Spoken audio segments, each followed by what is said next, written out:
Hello everyone, my name is Sylvia and I like to give people impulses so they can affect the field of awareness. Today I like to share the sixth topic of the LichtPuls New Year's letter, which is called Dive Deep to Soar Higher. For that I like to share the image of the eagle as a metaphor.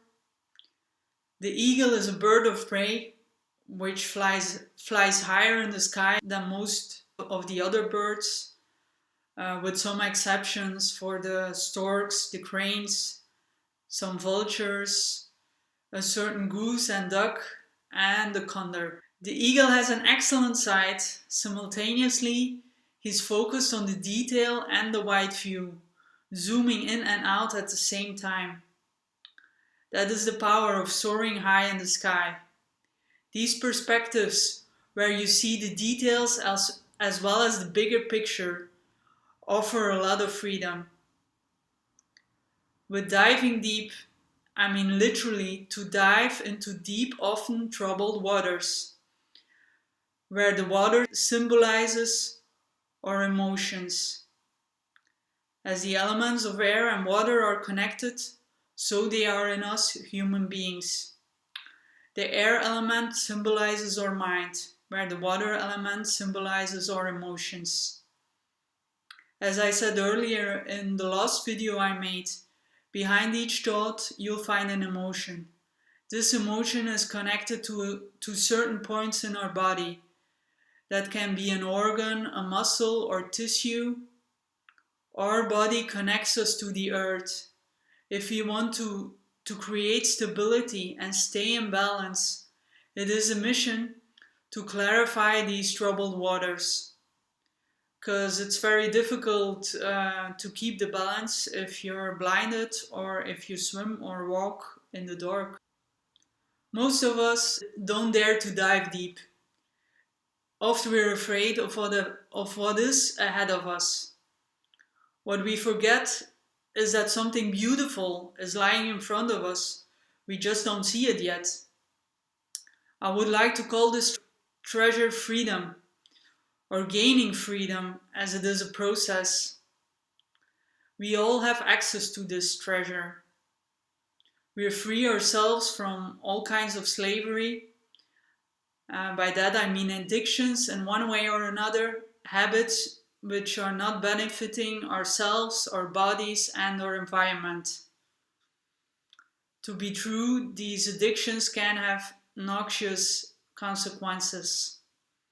It's like an invisible poison we're not aware of until we become aware of it, which can be truly a powerful gift.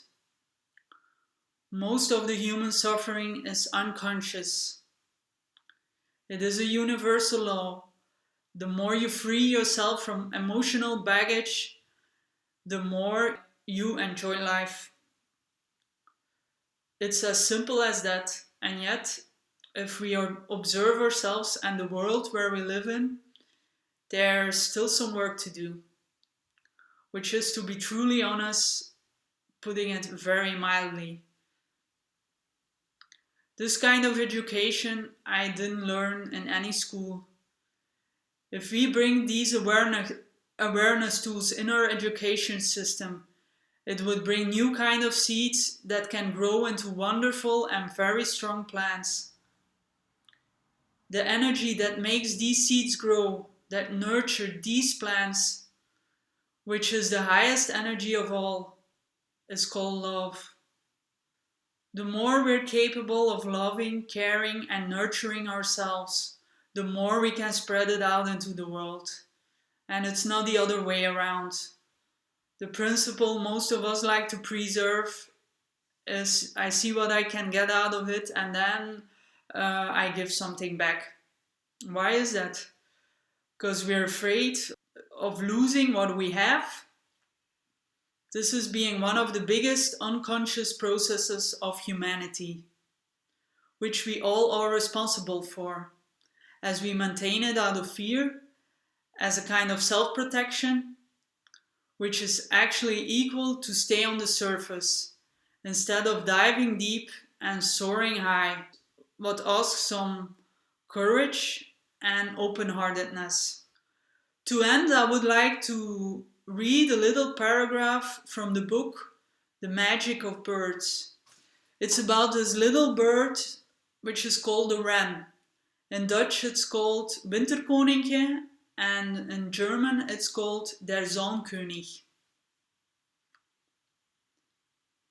One story that attempted to explain how something so small became king of the birds claimed that during the flying competition that decided the matter, the wren hit on the back of the eagle, and when at last the eagle grew tired of soaring higher than all the other birds, the wren popped out from the feathers on the eagle's back and flew a little higher. Here I show you a picture of the wren. The book is called The Magic of Birds by Celia Fisher, and it's a beautiful book with very wonderful illustrations of birds. And at the same time, it's an exploration of the meaning of birds through history. Thank you for listening. I wish you all a wonderful day. If you have any questions, you can put them down below in the comments. And see you next time. Bye.